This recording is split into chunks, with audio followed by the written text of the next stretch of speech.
A gun that cost them $400 can cost $5,000 on the street in Toronto easily. So, Well, and I was just teaching my students about this in an econ class, right? Like when you over-regulate a market, you incentivize the creation of the black market, and the black market itself can cause more harm than loosened regulation. So it's like where is that fine line where something is in the public good versus creating that negative unintended harm? well, not only that, but you also drive innovation when you start to look at things like narcotics from a purely punitive standpoint, and you Fentanyl, carfentanil, and the reduction of size and concentration. yeah, Yeah. because the reason we ended up with fentanyl in the first place was because we had the sort of OxyContin sort of overprescription epidemic, right?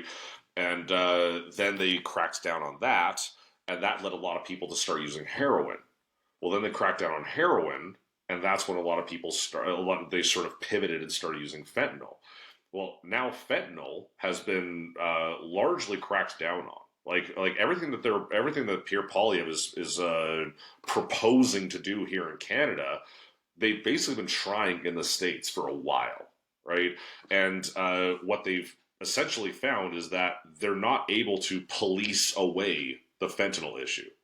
They have been able to significantly cut down on the amount of fentanyl that's able to get onto the street.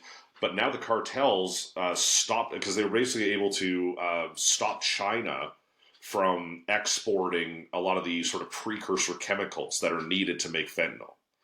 But the cartels just responded to that by figuring out how to get those precursors from other sources and make the fentanyl in Mexico instead of buying finished fentanyl from China.